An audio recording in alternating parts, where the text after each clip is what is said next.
It's the Weekly Take Podcast, episode 20. Thank you guys so much for listening. We got a good show for you guys today. We actually got basketball and NBA is what we're going to start out on today.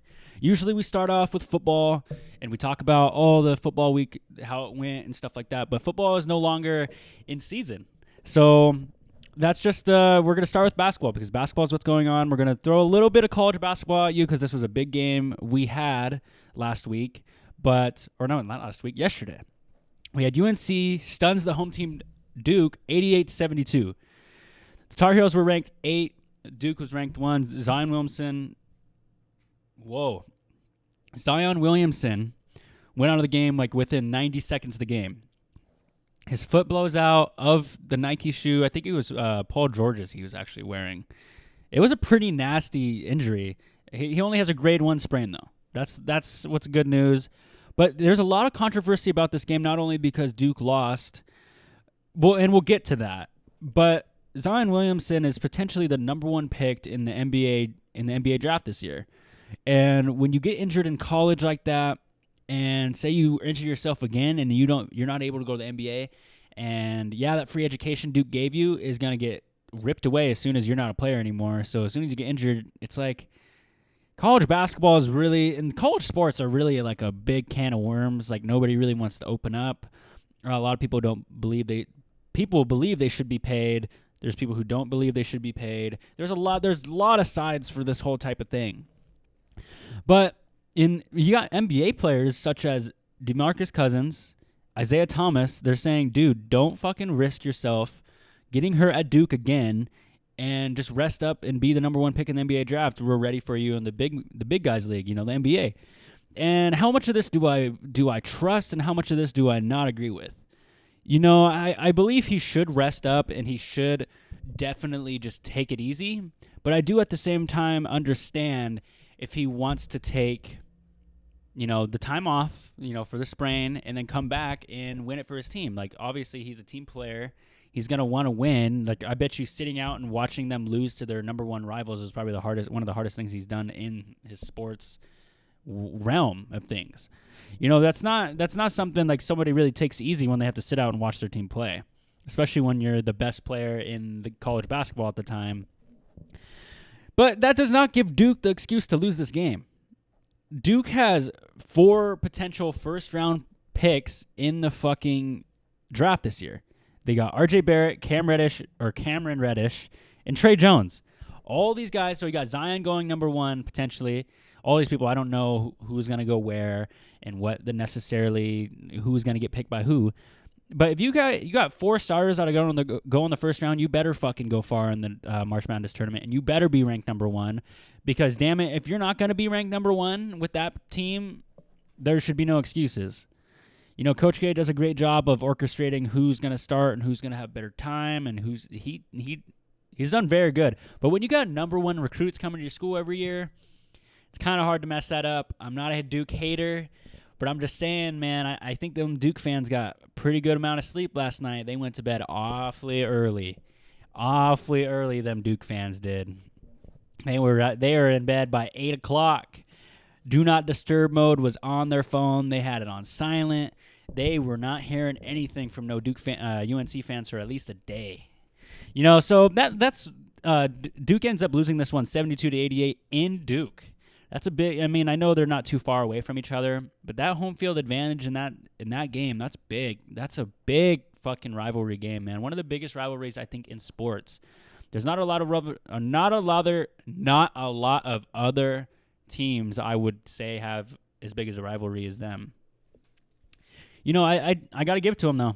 They played a good game. UNC, they're fucking looking tough. If they play like that every game, they should be taken pretty seriously come March Madness, and they should always be taken seriously in March Madness. This team has always gone and done pretty well in March Madness every year, that they're contenders. The year they lost to Villanova, that team was fucking stacked. They shouldn't have even lost that game. That was a fucking prayer thrown up by Villanova. And don't fucking at me with that because that is fucking true. If you're like, that was a fucking, he wasn't even looking at the fucking hoop when he shot it. He just fucking lobbed it up. Don't give me that. I'm tired of it. So that's all I really got for you guys on college basketball. Actually, Florida did beat. There's a big upset. Number 13 beat. I don't really know. I don't want to fudge the names, but there was a big upset going on this week in college basketball, which was very big. I wish I had that written down. I did not. I thought I could go off the brain. And it's like that thing what you do in class. You're like, I'm going to write this down. And you're like, no, you don't write it down. And then you're like, I'm going to remember it. And then you don't. That's exactly what just happened here. NBA proposing lower draft age. Yes, finally do it. I'm tired of the 1 year and done thing. There's some great players who come out. Zion could potentially be in the NBA right now, balling out. That would be very cool to see. There's some notable players who have done this, and I'm pretty sure everyone has probably heard of 80% of these guys that I'm going to name.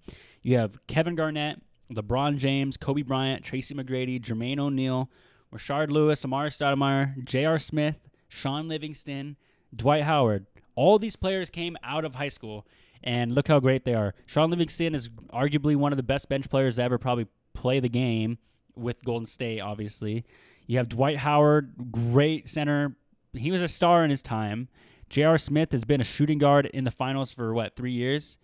Amari Stoudemire was like a pivot point of that Phoenix Suns team with Steve Nash. Sean Marion was on that team. Rashard Lewis was a great small forward of the Seattle Sonics when he was there.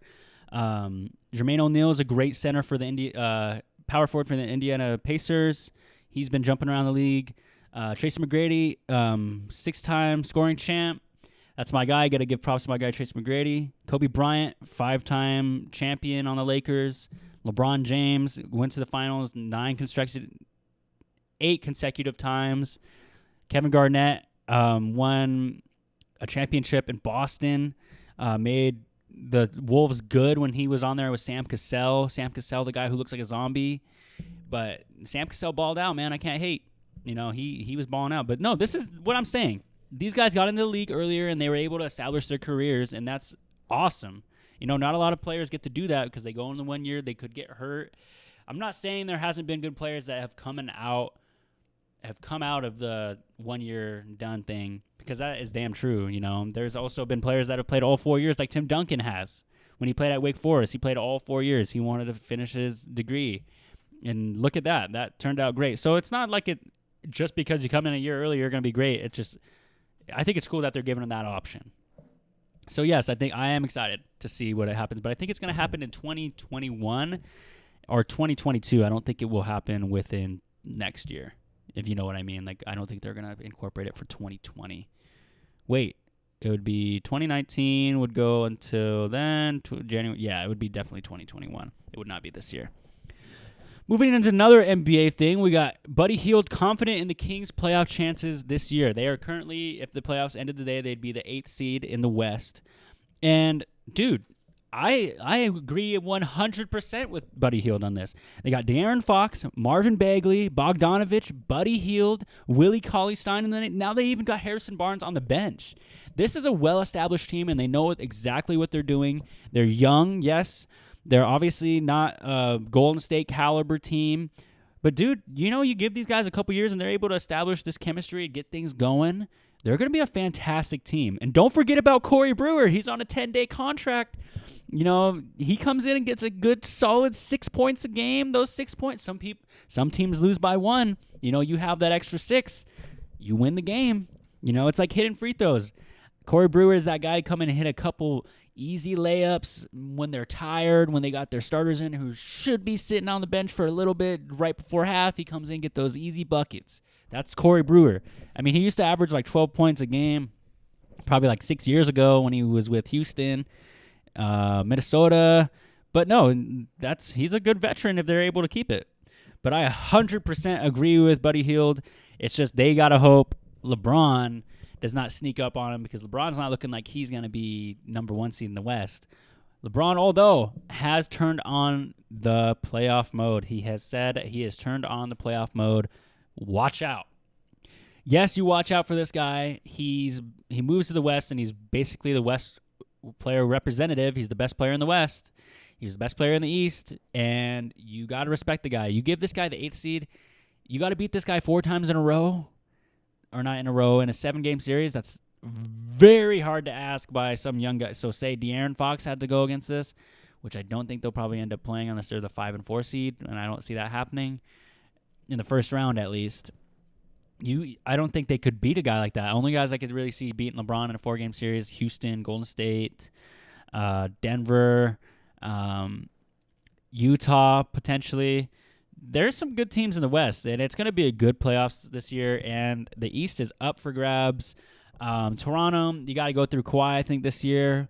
The 76ers obviously upgraded their lineups with Tobias Harris and Jimmy Butler this year. You got Boston with Kyrie, Gordon Hayward, Jaylen Brown, Jason Tatum, Al Horford. There's some very great players in the East, too. It's just they don't got to go through LeBron, and we all know what LeBron does in the playoffs. So it's going to be a very entertaining. Maybe LeBron upsets a couple good teams, like maybe 2 teams before the round ends, and maybe he hooks up to going into against like a Golden State type team. And I don't really expect him to beat Golden State, but it would be pretty cool to see LeBron beat him.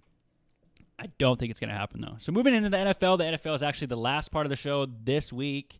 Like I said, we usually start with the NFL, but we're going to move into the NBA side of things. Case Keenum is shocked by the Joe Flacco trade. Do you blame the guy? The guy's like, hey, man, I just got here. You guys were hyping me up. You started me as your quarterback, and then you go and get Joe Flacco? Yes, they did go get Joe Flacco, and you should be fucking... This should be the flame under your ass, Case Keenum. Because Joe Flacco is a proven quarterback, an elite quarterback when he is elite, like when he's playing great, he's an elite guy. You should not be, he's proved himself in the postseason.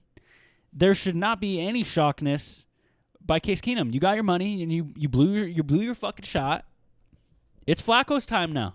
John Elway wants Joe Flacco because John Elway still has not healed from the Mile High Miracle when he lobbed it up to Jacoby Jones on 3rd and 13 early when Peyton Manning was still there. Then they went on to go and win the Super Bowl. So this goes way farther than you, Case Keenum. This is just some deep shit, man. Yeah, you may have got lucky on that Minnesota throw, man, but I'm telling you, it's Joe Flacco time in Denver. It's Joe Flacco time. The Dragon has been released, and he's landing in Denver. It's what's happening. Bell's a free agent. Le'Veon Bell, this is big news. He's like, I'm finally free, Lord. I am finally free from the Pittsburgh Steelers. Do I blame the guy for being butthurt or for being excited? No, I don't, because it does not look like a good environment over there in Pittsburgh right now. It definitely does not look attractive. You got Big Ben and Mike Tomlin. Maybe they're doing something. Maybe I know I said this last week, maybe they're talking to each other's girlfriends or something. Maybe someone slept with someone's girlfriend and they still haven't got over it. Something's going on in Pittsburgh. And another thing is Le'Veon Bell. How much do you pay this guy? He's one of those guys where when he's in the game, he's arguably a top 3 running back every year. And do you give him that wide receiver running back money? With the Colts with like 111 cap space, they have room to be like, hey, Le'Veon, come over here. We'll fucking give you a 3-year, $85 million deal. But I think it would have to be even more expensive than that because I don't even remember what Gurley's was. And I think Gurley's was a little more nicer than that. So, you look at Gurley, and Gurley's at that tier with Le'Veon Bell. I would put Todd Gurley above him. I'd put Zeke above Bell. I think I would also put David Johnson above Le'Veon Bell, if not tied. Let me know what you think. What would you rank the running backs in order? I think I would have to put Todd Gurley at 1. Zeke at 2, just because Zeke's my guy. I think Todd Gurley definitely deserves number 1. I can't wait to see him play anywhere other than Pittsburgh. That's going to be cool to see. Hopefully he doesn't bring his attitude into where he goes. I don't like to see that diva-ness, but it does make the NFL a little more interesting because the whole NBA is diva. So if we get more of that in the NFL, then we'll be good. It'll be a little more entertaining. It's hard to be entertaining when you have 52 guys on a team. You have fucking 35 trainers. You have 18 coaches. You got special teams, defense, offense. NBA is like you play offense and you play defense. Something's up. No, there's not. You're tripping. Fucking got me. Sorry, guys. I'm also on IG Live. I had a comment. Or maybe his audio is off or something. I just, I don't know. Something may be up with the audio on Instagram side. But no. Tavon Young is the highest paid nickel quarterback now in the NFL. The Ravens just paid Tavon Young, and I think that's a great pickup, actually. Or not a pickup because he's already on the team. I think it's a great industry to show that, not industry, it's a great way to show like their appreciation for him. Tavon Young has done nothing but come in and do what they've told him to do and more. I think he deserves this, and other than that, Tavon Young deserves it. I got nothing else to say. I know I'm a Ravens fan, but I think this was well-deserved. He's a young guy. They keep him. That foundation of the secondary keeps going. Eric Weddle retires here soon. Tony Jefferson maybe stays. Maybe they bring in someone like Landon Collins, Earl Thomas. Could happen. Collins just cleaned out his locker in New York right now, and he's not pretty happy. Eric Weddle's getting a little old. Ravens have a little bit of flex room. Maybe we trade a couple guys. They don't need Alex Collins. They got Saquon Barkley. They don't need him. I'm just saying, anything could happen. But that's the thing, though. Where's Earl Thomas going to go this year? Where's I just said his name. Landon Collins going to go. Where's Jadeveon Clowney going to go? There's a lot of big names going in the free agency this year. It's going to be fucking entertaining. I can't wait to see where Earl Thomas goes. He's going to go somewhere, and it's going to be he's staying in Seattle. I can't wait till he goes and says it. Actually, no. Earl Thomas is not going to be a Seahawk next year. I take back everything I just said. I think he's going to go to Dallas. I have a feeling, man. You don't walk up to a team and say, come get me, and not want to go there. And it's all up to him. No trades. They don't got to wait on Jerry Jones to make a trade this year, so he could definitely go wherever he wants. My bet's on Dallas. I want him to stay in Seattle, but I think he will be going to Dallas. Sorry, Seattle fans. I'm a Seattle fan, but I think he's gonna up and leave. He was not happy. Can the Saints keep Mark Ingram? This is the last question and last statement we have of the day. Y'all can look at the paper. Whoever's watching on IG Live, those are all my points I actually had to bring up. Mark Ingram, here's the thing. He's 29 years old. He's a Heisman winner. Yeah, he is a Heisman winner. Plays for New Orleans. And he's done nothing but do what he's been told and more to do, just like I said with Tavon Young. He's filled his spot, and he's done everything he's needed. But if someone's going to offer him a lot of money, man, it's going to be hard for him to say, yeah, I'll stay. I mean, I know like the loyalty thing's a thing that a lot of people like to talk about, but hey, man, if I was a running back on fucking Seattle Seahawks and say the Tampa Bay Buccaneers are like, hey, Dom, we'll give you fucking $55 million to play for 1 year. You got to take that money, man. It's hard to fucking pass up that as these players because the NFL stands for not for long.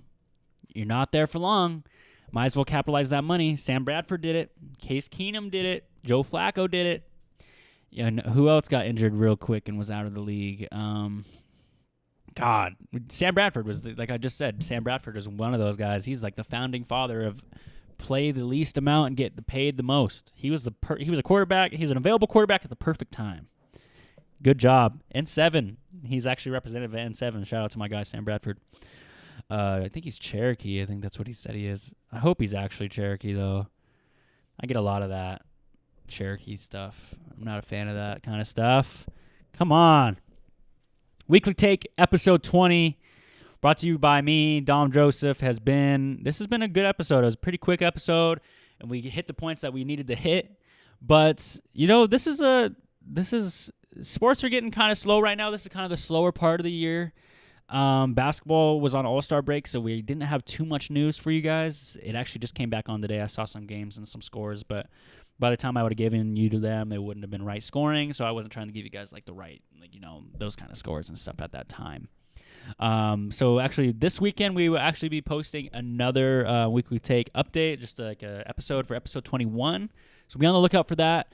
Also look out for the IG micro content. So just 1 minute clips of what's going on.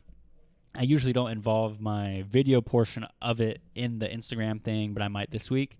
So thank you guys so much for listening. Shout out to IG Live. Thank you guys for commenting God, I have burped probably like 6 times in my like live podcasts.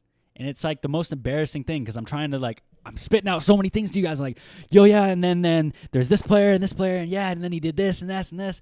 And then I'm like, and then it just like ruins my whole vibe. Like that's what I got going on for you guys today. It's been episode 20. Thank you guys so much for listening. And everyone stay blessed and stay happy, man. Have a good one.